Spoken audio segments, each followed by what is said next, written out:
Hello, everyone. Happy Wednesday. Welcome to this week's episode of GCC's Georgia Chiro Connection.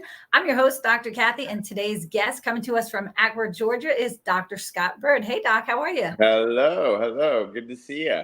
Good to see you. Thanks for coming on and joining us today. Absolutely. I didn't get to ask you this question, which I normally do. How long have you been in practice? 22 years. 22 years. Yeah. Okay. Everyone at CE now is starting to look younger. That's how I know it's been a while.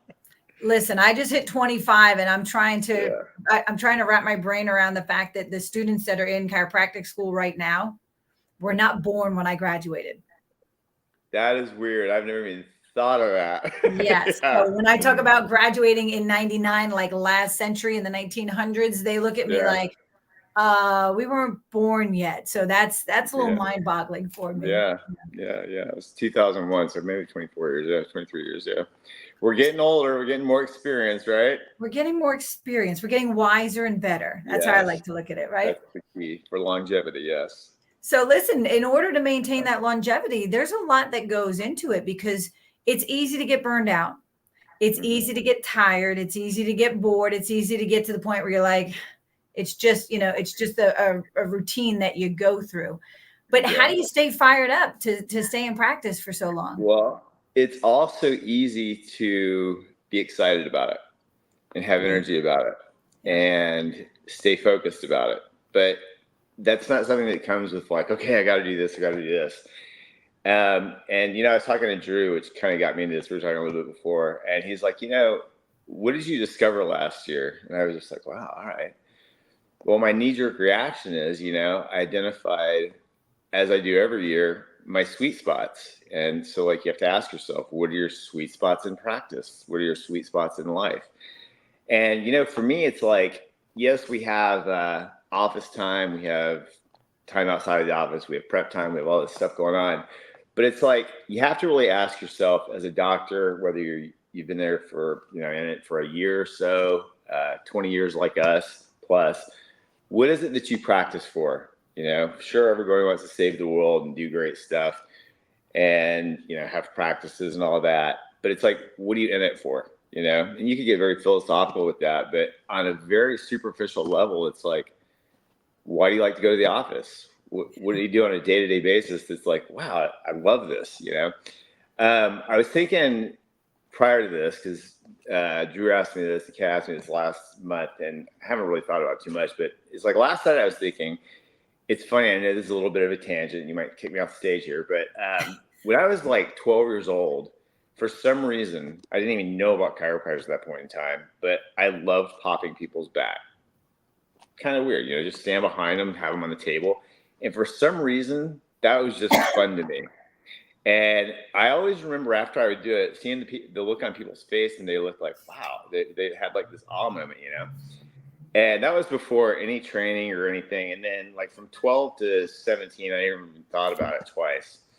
And so anyways, I get into practice, and at one point, this little kid kind of shows up inside myself again. And it's like, wow, I get to move bones, help people, and have a life, and it's like, okay, cool.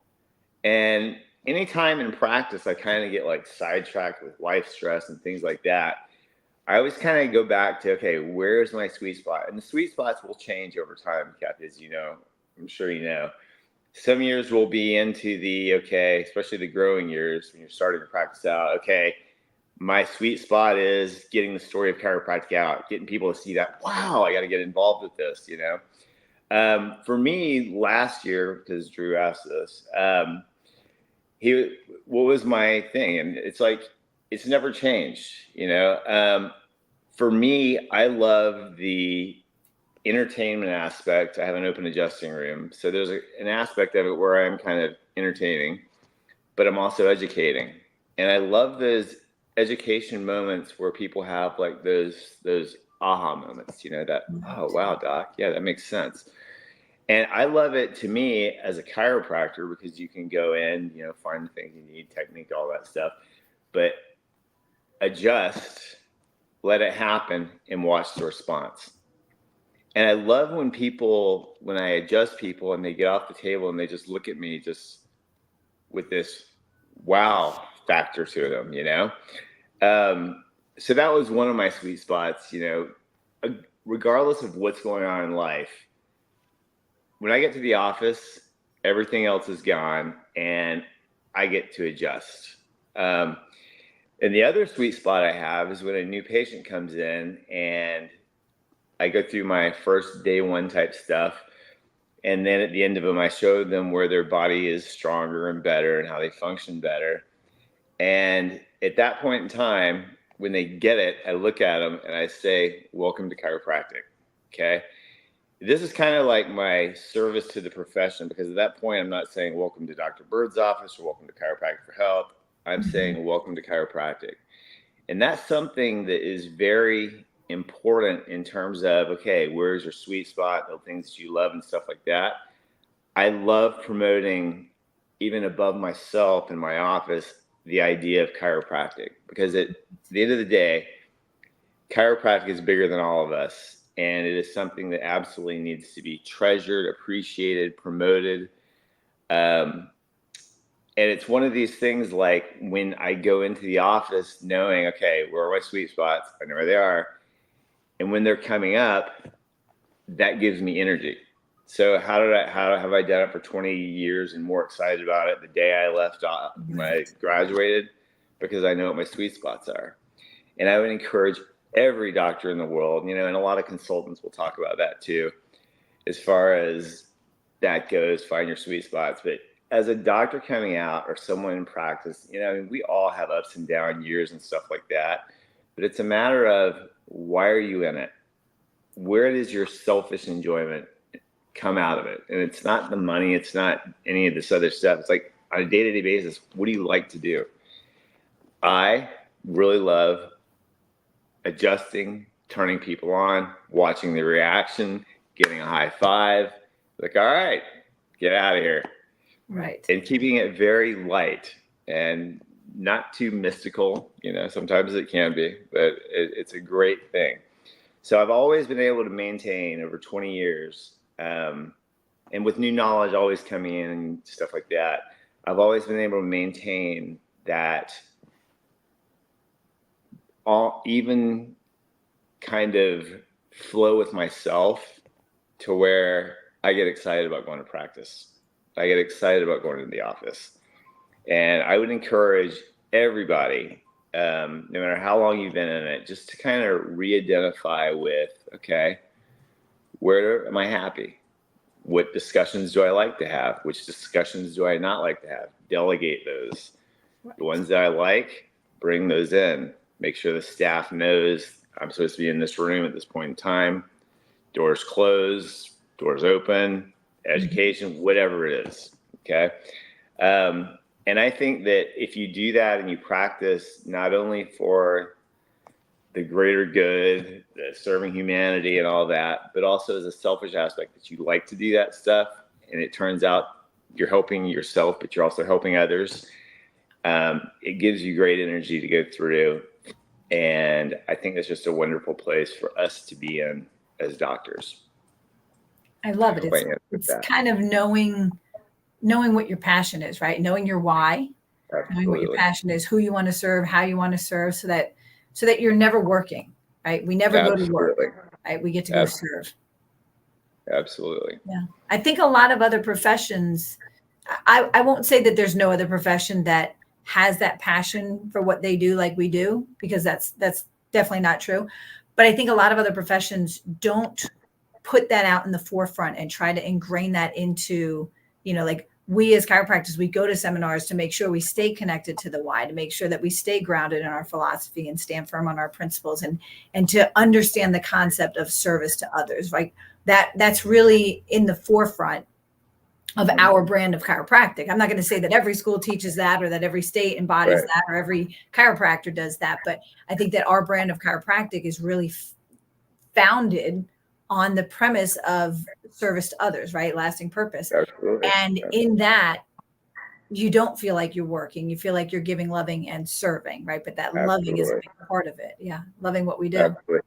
And the thing of that too is, it's kind of neat that if, like, I selfishly do it because I love it, and I choose to do that. And because I do that, it helps humanity. It helps my focus. It helps everything. So having that kind of perfect balance of self-fulfillment for greater community and all that kind of gives you the energy. Because if you're always working for someone else and doing that and servicing, which is great, there comes that time where like, oh, I'm always giving out. But then if you identify with, wow, I really love to serve and do that because I like this. Right. Kind of help give that energy. It's a good thing. I think it's important to understand that in giving to others, you really do give to yourself.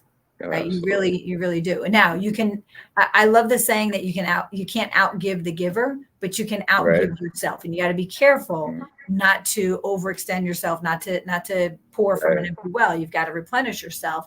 But I think when you stay dipped in the philosophy, when you go to different events or you surround yourself around like-minded people, whether it's chiropractors or spouses or families or whatever. Sorry about that.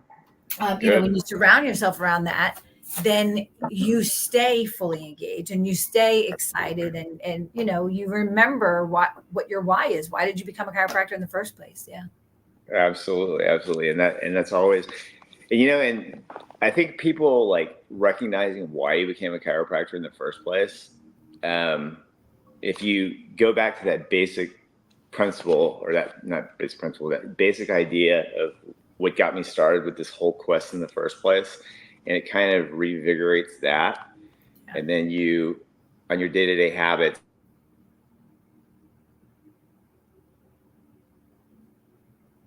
so yes, absolutely. Anything that you can do to keep your focus where it is on the right places with the right principles, and you have the right matter at your hands to work with, and you can do wonderful things. Right. And it's an absolute blessing. We're the most blessed people in the world that we get to wake up every day and go to an office and change lives.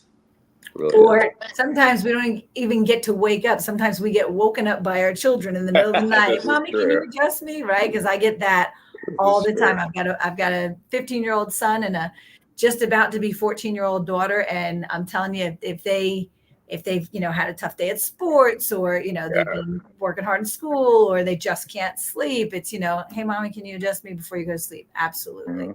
And that's an interesting thing, like with all the stuff that you have going on in your life on any given day, that is one thing that I think is very important to uphold principles and everything that we're about, is walking into your practice. Like when I go into my practice, I will always turn around at the door, put my back to it, look in the sky, take in the sky for a minute, center myself, know why I'm there, and then take a breath. Okay, let's see what's on the other side of that door and let's take care of it. Love it.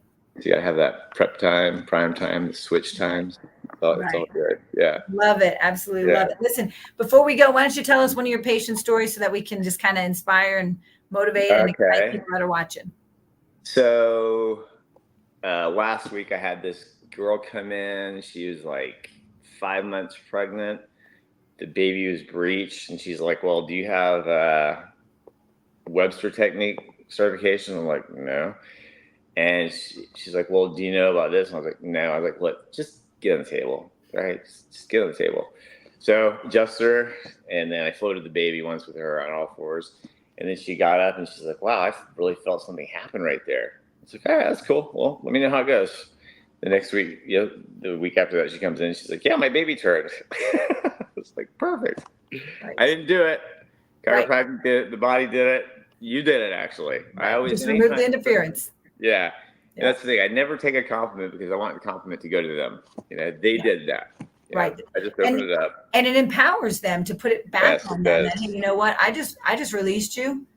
I just unlocked you, whatever word you want to use, you know what I mean? And your body did that. Remind them how strong and capable they are. That is the most beautiful thing you could ever give to someone. I love it. Absolutely. Awesome. Thank you so much for sharing with us today. Absolutely. It was a pleasure being here. Thank you for having me, and blessings, everybody. Yeah, of course. Thank you. All right. Listen, everybody, we got a couple things coming up on our calendars. So I want to remind you that I know you missed Cinco de Cairo unless you were there, because we had a great time at Cinco de Cairo last weekend. We had a lot of great food, a lot of great philosophy, and a lot of great fellowship. But coming up in June, we have our Summer CE. This is going to be at the Atlanta Marriott Perimeter. It's not the one that we're normally at over by the Braves Stadium. No. This is the one that's on 285 by 400. So mark your calendars for June 22nd and 23rd. You can get all 20 of your continuing ed credits there. Remember, this is a renewal year. Even years are renewal years. You're allowed in the state of Georgia 20 years online. 20 hours online and 20 hours in person, but you cannot do all 40 hours in 1 year. You've got to do 20 per year. So this is a renewal year. If you didn't already get your in-person one, then get your in-person hours this year, June 22nd and 23rd. Also coming up, we have to remind you about our Chiro Cup. Do not miss this. Mark your calendar now. Get registered now. Share this with your patients now. If you want to sponsor something, let us know now, because we're getting all that stuff together for Friday, September 13th. We always like to do it right around chiropractic birthday. So we've got that golf tournament coming up at Marietta City Club. All the information is right there on your screen. Go to chirocup.com for more information, or just reach out to us through our website, which of course is georgiachiropractic.org. Now we're going to put up a calendar of all the events we have coming up for the rest of the year. We've got that summer CE we just talked about. We're down in Augusta in August. We make it easy. We're in Augusta in August. We are in South Georgia. I think that's Warner Robins. Let me, put that out there. South Georgia is the end of August. Then we've got Chiro Cup. We're back down in South Georgia in Savannah in November. And then we've got our GCC annual convention in the Marietta area, December 13th through 15th. So check out our website, check out our social media pages, georgiachiropractic.org. And I want to say, Dr. Scott, thank you so much for joining us. Thank you so much for having me. It was wonderful to be here. Absolutely. Thank you for sharing. And everybody else, thank you for joining us. And we'll see you next time right here for GCC's Georgia Chiro Connection. Bye-bye. Bye, everybody.